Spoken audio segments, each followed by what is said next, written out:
Voilà mes amis, on se retrouve à nouveau avec Monsieur Ababou et je vais me permettre de faire une petite introduction de quelques minutes avant de céder la parole à notre cher et grand ami qui est, comme je ne cesse de le dire, de plus en plus apprécié aujourd'hui. Et je vais vous avouer que depuis ce qui se passe ici en Israël, beaucoup de personnes, j'imagine à Monsieur Ababou aussi, m'avaient demandé de faire un cours sur la situation.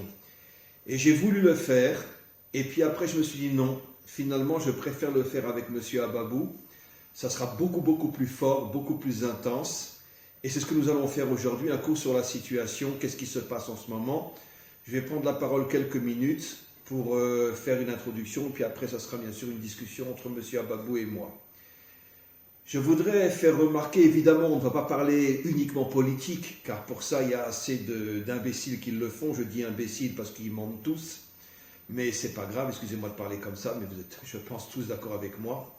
Qui c'est qui aujourd'hui parle sur le plan de l'actualité de la politique sans être un véritable menteur, surtout dans les médias étrangers, comme on va le voir. Mais on va essayer de comprendre la racine profonde des choses. Et je rentre tout de suite dans le sujet. Quelque chose d'absolument incroyable s'est passé.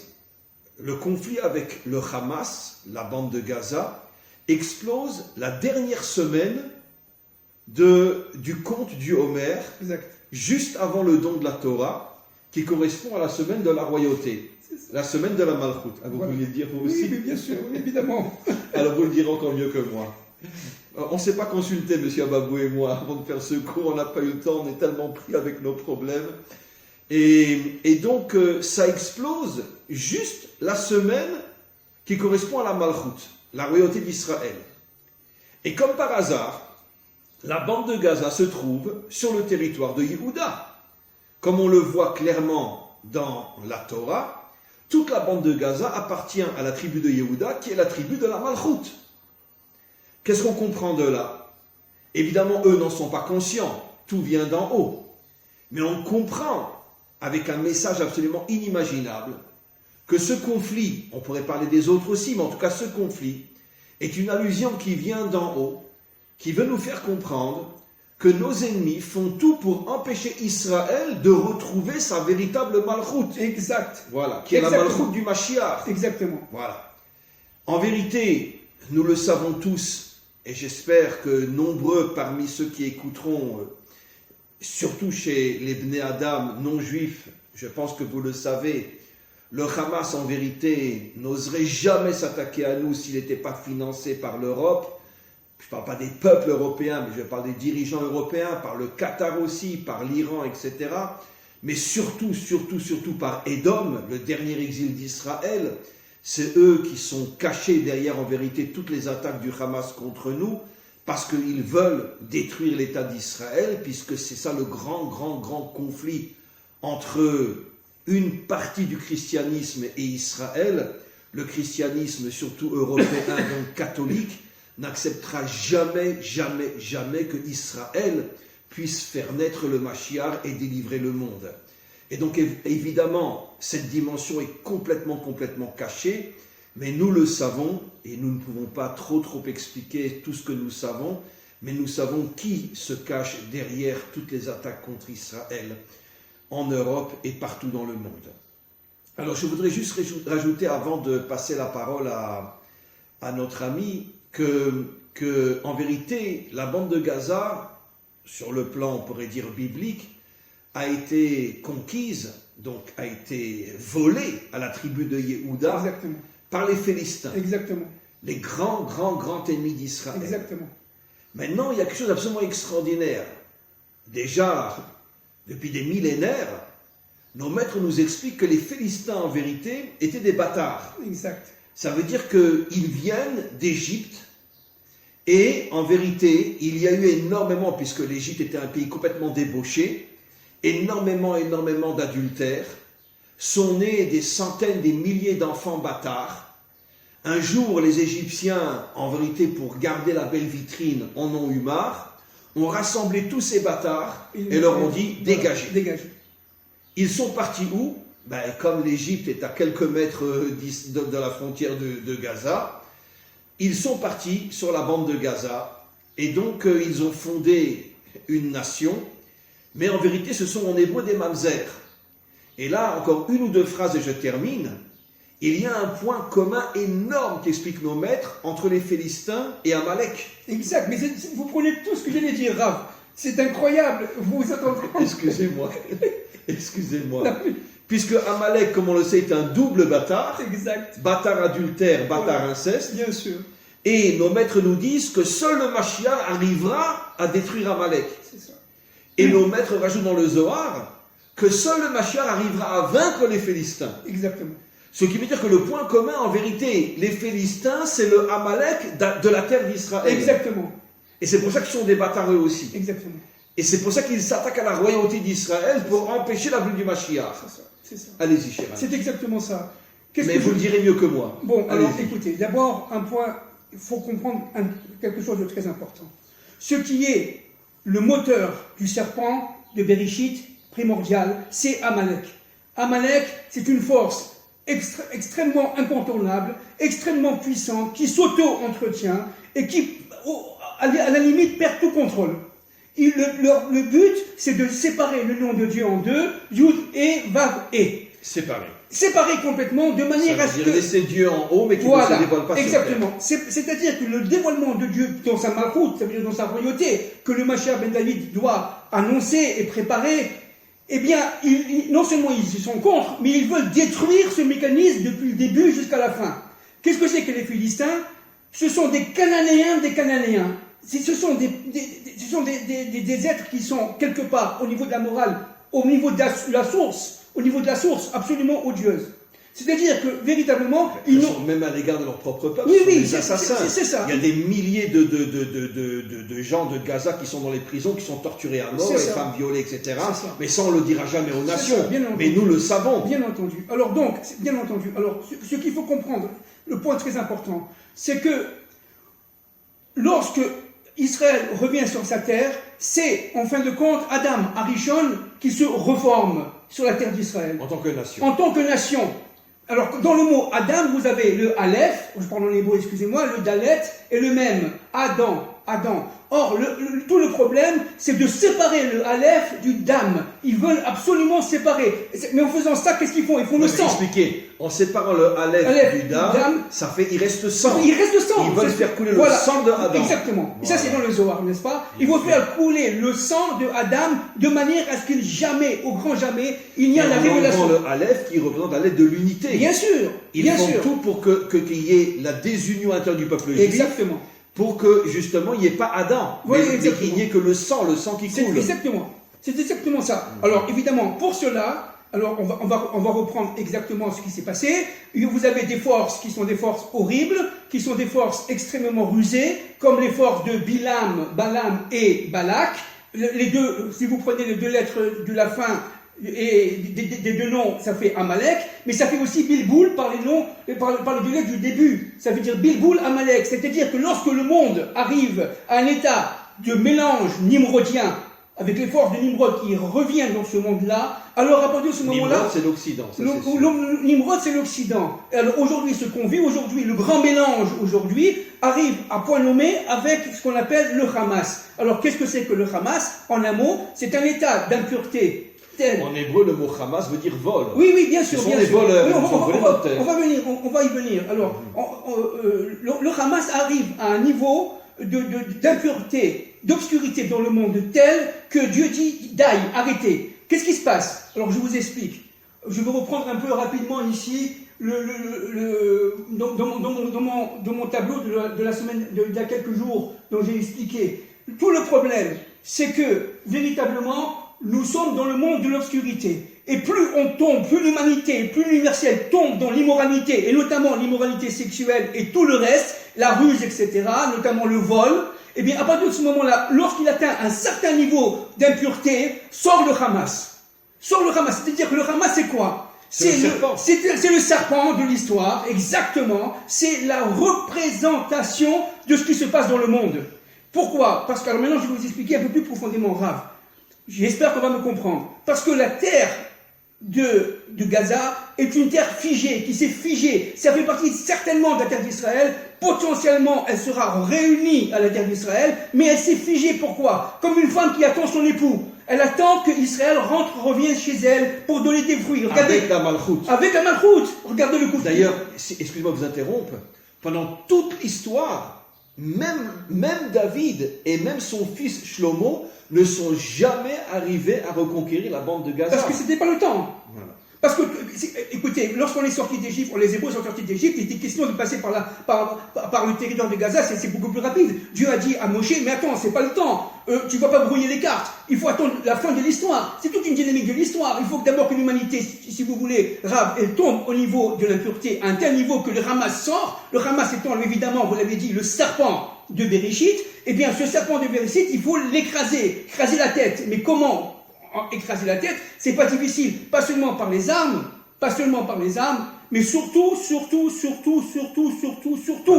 par la reconstruction de l'homme, de Adam. C'est-à-dire qu'en fin de compte, de remettre le Aleph dans le Dam. Et si je peux vous interrompre, regardez, vous avez dit quelque chose d'absolument extraordinaire. En vérité, ils veulent séparer le Aleph du Dam pour faire couler le sang. C'est ça. Mais en vérité, regardez, ce conflit explose à un moment où Israël est plus divisé que jamais. Absolument. Il manque le Aleph, Absolument. l'unité, sur le plan politique. Exactement. On ne sait plus exactement qui va nous diriger. Exactement. Il y a un balagan inimaginable. Et c'est précisément au moment où il n'y a plus de malchoute en Israël que boum, le Hamas sort la tête. Exactement. Exactement. Pourquoi? Parce que qu'est-ce que c'est que le Hamas? Le Hamas, c'est d'abord la ruse. Ok, évidemment, Rachi le dit, et les Tosafot, et c'est écrit dans le Zohar, bien entendu, c'est pas vous que je vais dire ça. Alors, qu'est-ce que c'est que la ruse? La ruse, c'est par le vol, mais la vol, par contre, mi-prouta, ça veut dire un tout petit peu. On vole un peu, mais après, ça fait un grand tas de vols qui fait que les capitaux qu'on a volés, eh bien, ils sont à nous. C'est exactement ce qui se passe dans le monde. Ça, c'est une première chose. La deuxième chose, c'est l'immoralité. Toute immoralité et le principe de justice. Toute immoralité et tout principe d'injustice sociale. Tout cela entraîne et renforce le Nachash, le serpent. Tout l'argent que le Hamas reçoit, soi-disant pour aider son peuple, 99,9% est mis dans leur compte à eux. Ce sont tous des multimilliardaires. Bien sûr. Je suis persuadé qu'à Hamas, il y a des dirigeants qui sont plus riches que Bill Gates, mais tout est caché, comme on l'a vu avec Arafat. Après sa mort, on a découvert des milliards en Suisse, que maintenant c'est sa femme et sa fille qui en profitent, et donc en vérité ils gardent tout pour eux, et ils affament leur peuple. Parce que leur but, c'est très simple, encore une fois, c'est de détruire Israël vite. Pourquoi? Parce que Israël, c'est un État qui fait le lien entre l'absolu, entre la volonté première et notre monde, c'est-à-dire notre monde ici-bas, le monde matériel. Et ce lien-là, à partir de ce moment-là, lorsqu'il est rétabli, eh bien le Mashiach ben David sort, et Dieu devient le roi, comme il était avant la faute, le roi de l'histoire et de son monde. À partir de ce moment-là, les nations perdent de leur force et en tant que mal concrétisé, elles tout simplement disparaissent. Alors justement, je voudrais rajouter quelque chose par rapport aux Philistins, aujourd'hui palestiniens. Enfin, Palestiniens de Gaza, je parle, parce que les Palestiniens dans d'autres endroits, c'est encore différent. On va parler de ça. Mais le Zohar explique que, comme on sait, il y avait 7 peuples cananéens dans le côté ouest d'Israël, côté ouest du Jourdain. C'est ça. Nos maîtres nous expliquent que quand le Mashiach viendra, on récupérera encore 3 terres du côté est du Jourdain. Exactement. Ça fait 10. Exactement. Mais c'est seulement après avoir récupéré les 10 terres que le Mashiach partira en guerre contre les Philistins. Et ça sera la 11e terre. C'est ça. Pourquoi le chiffre 11 ? Par rapport à la tribu de Keter. Exactement. Ça veut dire qu'il arrivera, Keter qui signifie couronne, à poser, en arrivant à reprendre le territoire de Gaza, il fera descendre la couronne de la royauté sur la royauté d'Israël. Ce qui veut dire que le plus grand ennemi d'Israël, ce n'est pas l'Iran, ce n'est pas le Hezbollah, mais bien que ce sont des ennemis terribles. En vérité, le plus grand ennemi d'Israël, c'est le Hamas. En vérité, non. C'est le Hamas qui est utilisé par Edom. Voilà. Par Edom. C'est le Hamas. Et d'ailleurs, c'est ce que dit d'ailleurs le Hari Akadosh. Exactement. Il dit qu'en vérité, il y a 4 exils qui correspondent aux 4 lettres du nom divin. Oui, c'est ça. Et dans la première lettre, le Yud, il dit le corps du Yud correspond à Édom, Édom, et la pointe du Yud à Ishmaël. Ishmaël. Et les commentaires posent une question. Dans ce cas-là, il y a 5 exils, il n'y en a pas 4. Et il dit, parce qu'en vérité, Édom se sert d'Ishmaël pour faire tomber Israël. Exactement. Mais de quel Ishmaël plus que de n'importe quel autre? Du Hamas à Gaza. Exactement. C'est exactement ça, Rav. Alors maintenant, c'est tout à fait juste, c'est exactement ça. Maintenant, un point qui me paraît très très important. Nous sommes, vous savez, le Pardes est formé par le chiffre 14. Ça veut dire 2 fois 7. 7 étant le chiffre, évidemment, du Shabbat, de la Malchut, etc. C'est lorsque le 7 est, si vous voulez, reconstitué, que le serpent sort. Toujours, c'est pour ça que juste la veille du Shabbat, avec l'Égypte, il est venu. Pour empêcher le dévoilement de la Malchut. Parce que si la Malchut se dévoile, on arrive tout de suite vers le chiffre 8, le passage du Pessah à Shavuot. Shavuot représente la 8e dimension, le Noun, et à partir de ce moment-là, comme Shminit Atzeret, après les fêtes de Sukkot, donc à partir de ce moment-là... Et c'est pour ça que le Erev Rav a tout fait pour qu'on ne reçoive pas les premières tables. Exactement. Qui étaient à la hauteur de la Bina, la 8e dimension. Exactement. Et on en parlera des premières tables de loi très profondément, Bezrat Hashem, si Dieu veut, après Rav, parce que ça c'est énorme ce qui se passe. Alors comprenez, donc si vous voulez, qu'est-ce qui se passe? Vous avez le 7 d'en bas et le 7 d'en haut. Vous voyez, le 7 d'en bas, c'est-à-dire la montagne inversée. Comme j'ai dit l'autre fois, vous avez ici le mont Sinaï, droit, et le mont Sinaï inversé. Vous voyez, c'est comme une pyramide. Ça fait appel à quoi? Regardez, le Hamas a construit, comme par hasard, le métro, les labyrinthes. Mais ce sont les labyrinthes de la pyramide d'Égypte. C'est-à-dire, véritablement, qu'est-ce qu'il dit, le Hamas? Il dit, mais nous sommes, férus d'impureté égyptienne. Nous sommes des Égyptiens, comme a dit le Rav tout à l'heure. On vient d'Égypte. À l'origine, ils viennent d'Égypte. Bien sûr, à l'origine, ils viennent d'Égypte. Donc, nous savons faire les pyramides, et nous savons surtout construire les tunnels à l'intérieur des pyramides. Et ça, et qu'est-ce qu'il y a? Des pyramides à l'envers.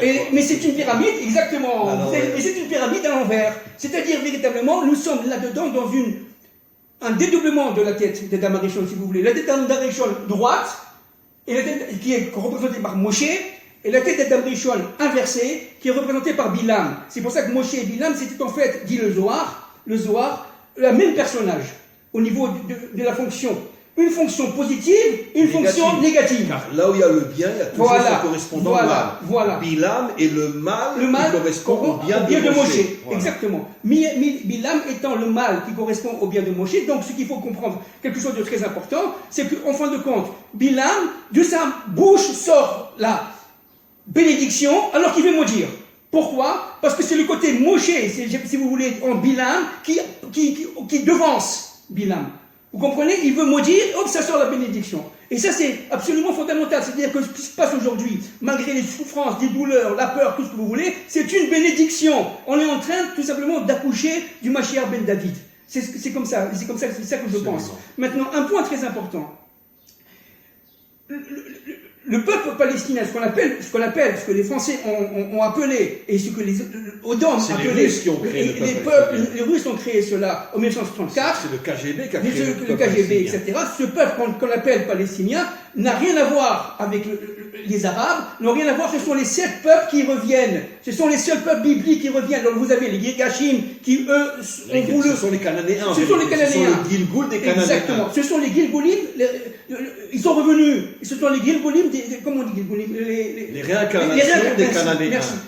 Merci. Les Palestiniens. Oui, absolument. La réincarnation des Cananéens. Et donc, c'est-à-dire qu'en fin de compte, vous avez là-dedans, dans une même famille, entre guillemets, cananéenne, vous avez ceux qui veulent se battre, parce qu'ils sont allumés par les forces d'Amalek, ceux qui veulent tout simplement vivre très bien avec Israël, comme les Girgashim. Et c'est la majorité. Et c'est la majorité. Mais s'ils ouvrent la bouche, ils sont torturés à mort. Exactement. Et c'est la majorité. Vous avez ceux qui ont dit, bon, dans ces cas-là, on va fuir, on va partir, comme les Hittites, on va les quitter. C'est-à-dire, véritablement, à l'intérieur de cette famille dite... D'ailleurs, des dizaines de milliers de Palestiniens ont quitté la Palestine et aujourd'hui sont des gens en Amérique, partout, et surtout en Amérique, qui ont fait des études, qui sont avocats, qui sont médecins, etc. C'est ça. Alors, il faut comprendre donc ce qui se passe aujourd'hui avec ce réveil des Arabes israéliens contre Israël. Il faut comprendre ce qui se passe. C'est le côté Amalek qui se réveille, qui est évidemment allumé par le Hamas et par l'Iran, etc. Parce qu'évidemment, n'oublions pas que Haman, c'était un Palestinien, entre guillemets, qui est parti en Iran. Un Amalécite qui est parti voilà, en Iran. La première fois qu'on parle de génocide, c'était en vérité, comme vous dites, un Palestinien qui est parti en Iran pour détruire Israël. Exactement. Donc on voit effectivement que la Torah nous confirme que les Palestiniens, en vérité, ne sont pas des Arabes dans le sens, on pourrait dire, profond du terme. Ce sont des réincarnations des Cananéens qui veulent détruire Israël. Absolument, absolument. Donc c'est pour ça que ceux qui se réveillent aujourd'hui à Jérusalem avec les mouvements, manifestations et même la violence, etc., en fin de compte, c'est le côté amalécite, Amalek, si vous voulez, qui est réfugié dans certains d'entre eux, pas dans tous, dans certains d'entre eux. La plupart, ils veulent vivre en Israël, ils veulent vivre avec nous, ou bien ils veulent partir. Mais la guerre se fait contre Amalek. Et c'est Amalek qu'il faut détruire. Donc c'est le Hamas. Le Hamas, il faut le détruire. Regardez ce que dit Guy Millière. Alors Guy Millière, c'est quelqu'un que je respecte énormément. Guy Millière est un économiste, un spécialiste français en géopolitique. C'était un professeur à l'université de Paris 8, en histoire de culture, je lis. Et en philosophie du droit, c'est un maître de conférence à Sciences Po. Je n'ai pas eu la chance vraiment de le connaître, mais je le suis au jour le jour. Guy Millière, qui vit aujourd'hui à Las Vegas, qui ne vit plus en France, a dit le 16 mai 2021 dans Druzz.info, dans le site Druzz.info, Israël doit impérativement écraser le Hamas. C'est ce que fait l'armée israélienne et ce doit être un écrasement maximal. Israël doit se confronter au fait que les Arabes israéliens que les Israéliens pensaient en voie d'intégration sont emplis de haine anti-israélienne et anti-juive, ce qui impliquera qu'Israël prenne des mesures très strictes. Qu'est-ce que ça veut dire? Ça veut dire que, bon, lui, il n'est pas d'origine juive, mais il est extrêmement moral, extrêmement sensible à ce qui se passe au Proche-Orient. Qu'est-ce que ça veut dire? Ça veut dire que, là, on va affiner ce qu'il a dit. C'est-à-dire qu'en fin de compte, il faut absolument détruire la part de Amalek qui est en eux. C'est-à-dire tous les gens qui sont prêts à prendre des armes, il faut les détruire parce que tout simplement, ils veulent séparer le Aleph du Dam. Ils veulent empêcher que le Adam se reconstitue à l'universel. Et comme Israël, c'est le microcosme d'Adam Arishon, c'est le microcosme de l'homme avant la faute, eh bien, il faut absolument éviter que cet homme, avant la faute, revienne avec sa femme, évidemment Chava, de manière à faire le couple idéal. Qui sera le couple du Mashiach. D'ailleurs, une chose absolument extraordinaire, Amalek s'est réincarné 2 fois.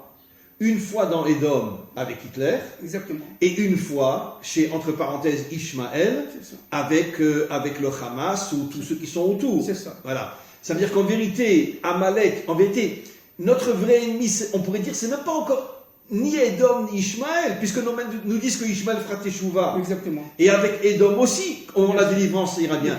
Mais que Amalek se réincarne dans Édom et Ishmaël pour détruire Israël. Exactement. Mais notre véritable ennemi, on pourrait même dire, c'est même pas ni Ishmaël ni Édom, c'est le Amalek qui s'incarne. Exactement. C'est cette force qui dénature la nature d'Esav, qui Esav, en fin de compte, n'oublions pas, c'est le frère jumeau de Yaakov. C'est un juif à part entière. C'est un juif à part entière. Esav est un juif à part entière.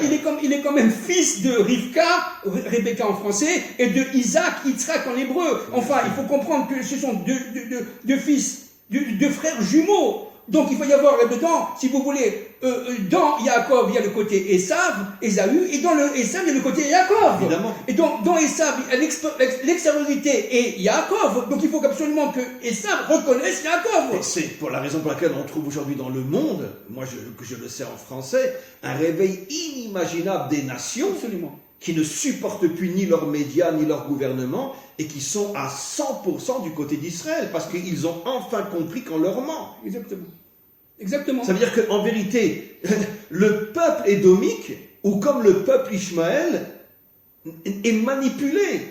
Mais en vérité, quand il va reprendre conscience, il se rendra compte que finalement, ses dirigeants n'étaient pas ni des Édomites, ni des Ishmaélim, c'était des Amalécites.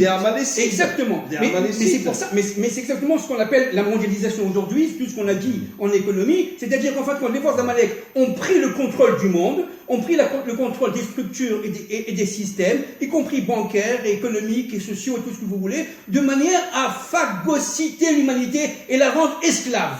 et la rendre esclave de qui? D'Amalek, et non pas de Dieu. C'est ce qu'Amalek veut. C'est exactement ça. En vérité, vous savez que le Zohar dit que le Shoresh d'Amalek, c'est Nimrod. Bien sûr, bien sûr. C'est Nimrod. Absolument. Et qu'est-ce que nous disent nos maîtres? On a déjà dit que juste avant la délivrance finale, Nimrod se réincarne à nouveau dans le monde, voilà, pour créer ce que vous appelez le nouvel ordre mondial, pour transformer pas seulement les Juifs, mais enfin les Juifs veulent les détruire, oui, mais parce qu'ils savent que tant qu'il y aura des Juifs, il n'y aura pas de possibilité de transformer le monde en esclave. Vous savez pourquoi? Parce que le Juif, c'est la représentation, tout simplement, de quoi? De cet état marichon qui est capable de se connecter à Dieu.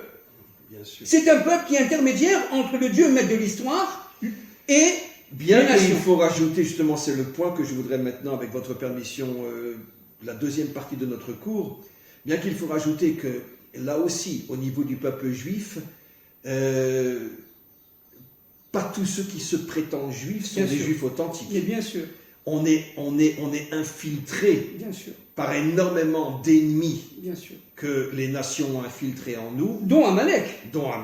Bien sûr. Et aussi, comme le dit le Zohar explicitement, énormément de juifs au niveau de la vitrine naissent de mères juives, mais n'ont pas une âme juive. Absolument. Ça veut dire que le peuple juif est infiltré à la fois matériellement et spirituellement. Oui. C'est pour ça que nos prophètes parlent de Shérit Israël, le restant d'Israël. Pour dire que si tu vois aujourd'hui 14 millions de juifs, ne crois pas que c'est 14 millions de juifs. Il y a peut-être en vérité que 4 ou 5 millions de juifs authentiques dans ce peuple-là.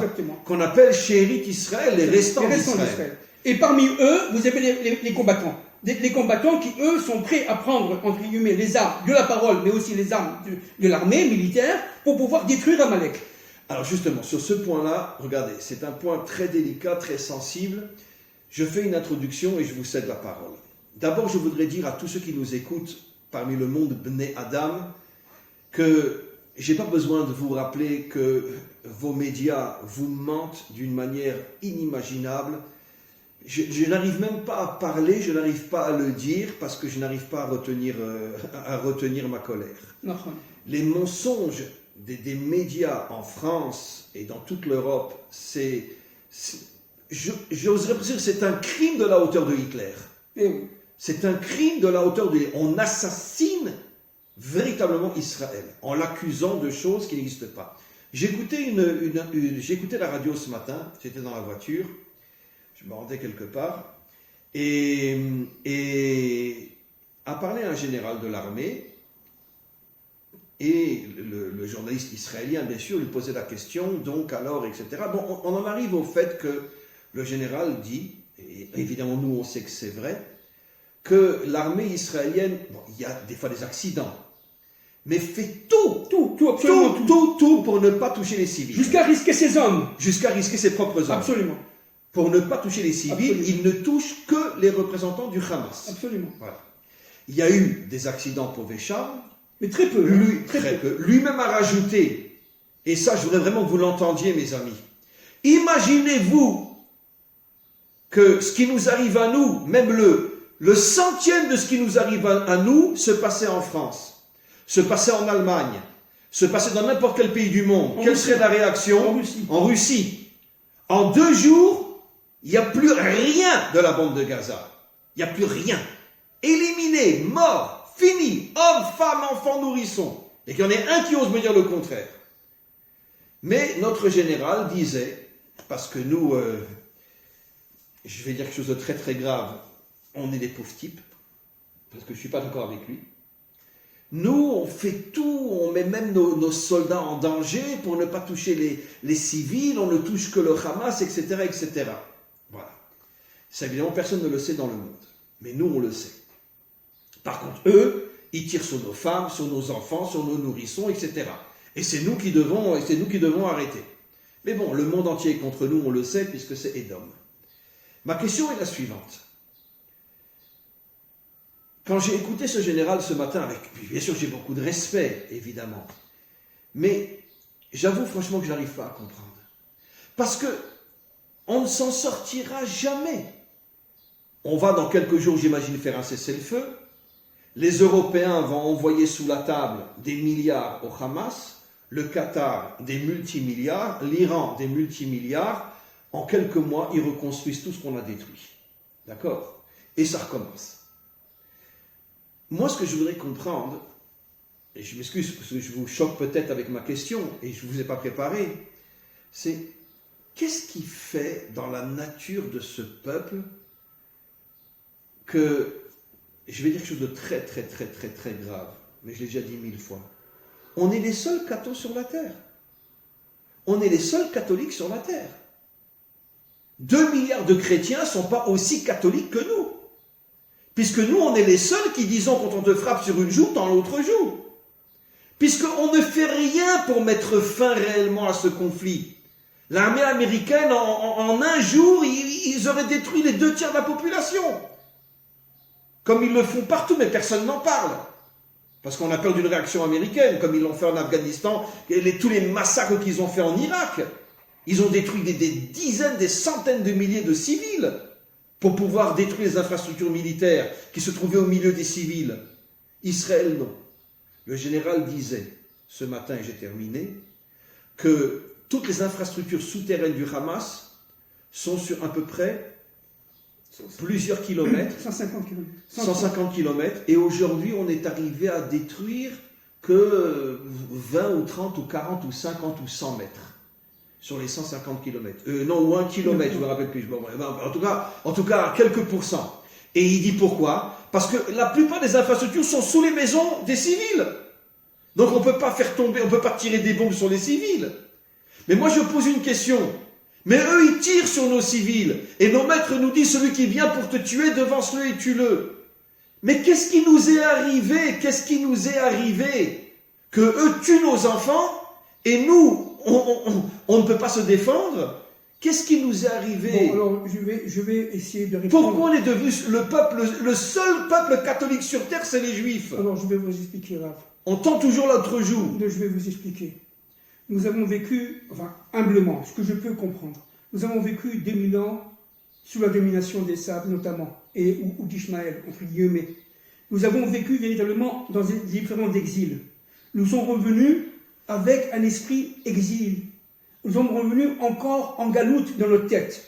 Mon maître Manitou, Zichrono Tzadik Libracha, le Rav Léon Ashkenazi, nous disait tout le problème d'Israël, c'est la galoute qu'il a, non pas sur la terre de France ou sur la terre de Suisse ou la terre d'Amérique, mais en lui. En lui. Maintenant, tout le problème. Ça veut dire que le galoute a changé notre ADN. Exactement. On est devenus des têtes baissées. Voilà. Alors c'est pour ça maintenant, tout le problème, et c'est pour ça que Akadosh Baruch Hu intervient maintenant dans l'histoire avec fracas, en nous disant maintenant, attention, vous n'êtes plus juifs, vous êtes des Hébreux. Qu'est-ce que c'est qu'un Hébreu? Un Hébreu, c'est quelqu'un comme Abraham Avinu, qui est capable de se battre contre les 4 rois, avec son aide Eliezer. C'est quelqu'un qui est capable de risquer sa vie. C'est un combattant. Donc, nous avons des combattants. Nous avons des combattants dans l'armée. Nous avons des Hébreux. Oui, mais on ne les laisse pas faire. Oui, on ne les laisse pas faire. Pourquoi? Parce qu'il y a encore un manque de maturité, de maturation dans les élites, entre guillemets, y compris dans l'état-major, qui fait que, en fait, dès qu'on est prêt à gagner, à détruire Amalek à Gaza, automatiquement, nous avons notre côté, entre guillemets, Ésaü, qui fait, ou autre, qui fait que véritablement, on n'a pas encore la puissance. Pourquoi? De combat. Pourquoi? Parce qu'on n'a pas fait encore l'union entre notre intériorité et notre extériorité, Rav. On n'est pas encore tout à fait. Alors on va y arriver. On va y arriver avec le Mashiach ben David. Le Mashiach ben David, c'est un combattant. C'est lui qui va réveiller en Israël les forces qui sont enfuies en lui, qui vont lui permettre de devenir un lion. C'est ça le lion de Judée. La Torah nous dit tu dois détruire Amalek mais bien sûr, rien laisser. Absolument. Mais et pourtant c'est Dieu qui parle. Ça se fera. Mais comment on va se guérir de cette maladie galoutique qui nous tue? Moi, j'affirme que la maladie galoutique est pire que tous nos ennemis. Oui, parce que, encore une fois, nous sommes en devenir un peuple tout à fait, disons, nouveau. Nous sommes un peuple qui revient sur la terre, avec une terre qui est, si vous voulez, prête à nous faire transmuter. Cette terre d'Israël, elle est prête à nous rendre hébreux, à nous rendre véritablement tels qu'en nous-mêmes. Mais pour cela, il faut sortir d'Égypte. Mais pour sortir d'Égypte, il faut arrêter d'être en Égypte. Donc il faut absolument sortir de notre propre exil. Et notre propre exil, il est en nous. Et c'est pour ça que... Il n'y a pas plus galoutique que nos dirigeants. Mais bien sûr.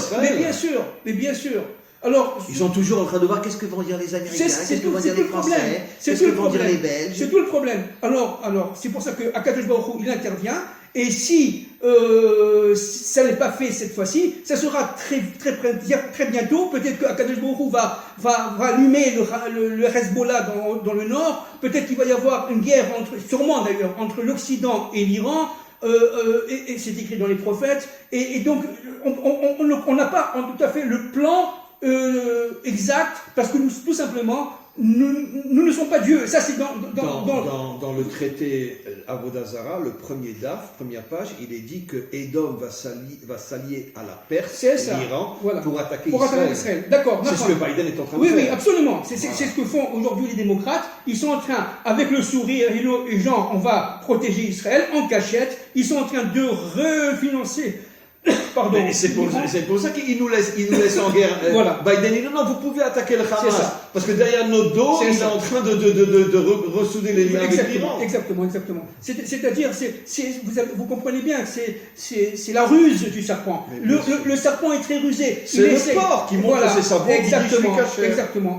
C'est ce que dit la Gemara, n'est-ce pas? Donc c'est ça. La Gemara dit que Edam, c'est un porc. C'est un porc. Il fait croire qu'il est caché avec ses sabots. Exactement. Alors tout le problème, et on va y arriver, encore une fois, on va y arriver. Est-ce que c'est la fin de cette dynamique de l'histoire qu'on est en train de vivre?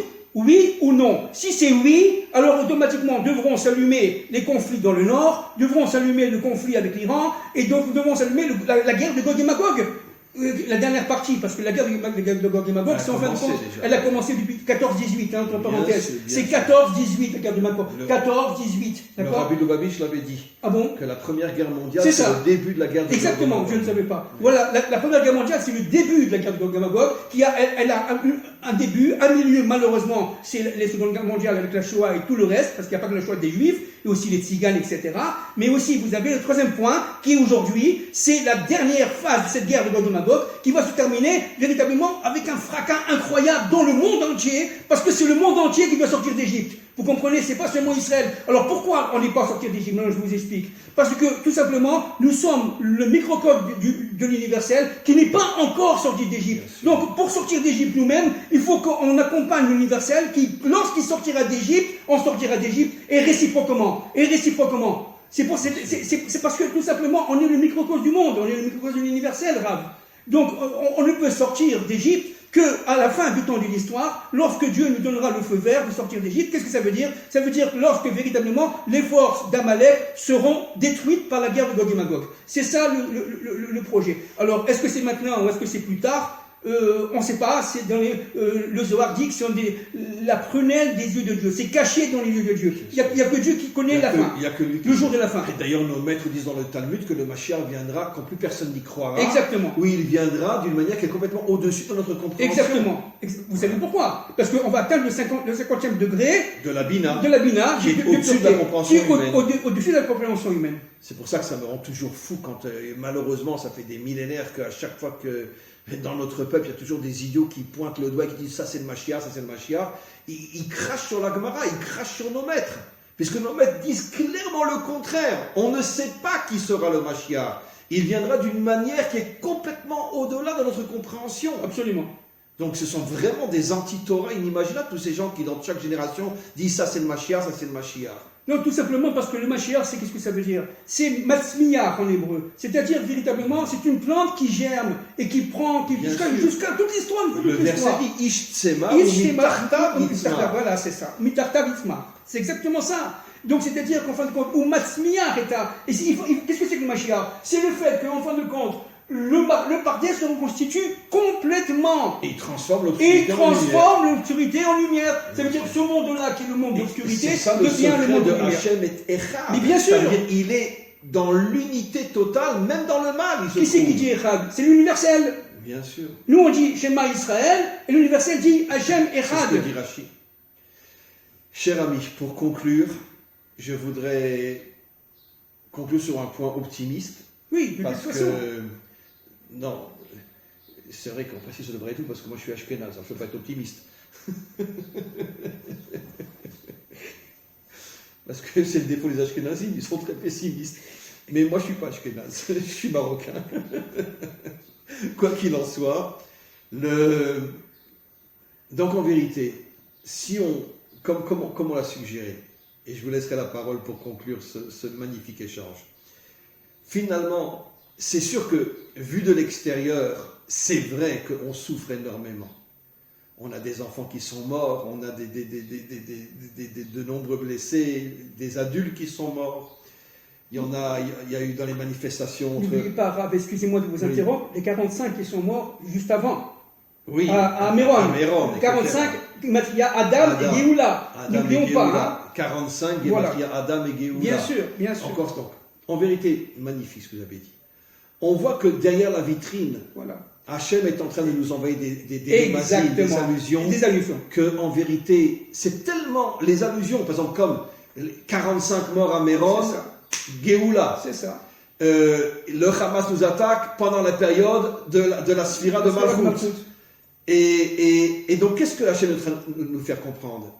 Mes enfants, c'est vrai que vous souffrez, mais sachez que derrière cette souffrance, c'est tout le processus de la délivrance qui est en marche. Exactement. Voilà. C'est le processus de la délivrance de l'universel qui est en marche, accéléré. Nous sommes là à la fin de l'histoire, Bezrat Hashem. Quand est-ce que ça va se terminer vraiment? Je ne sais pas. Mais une chose est sûre, c'est que la dynamique de l'histoire s'accélère.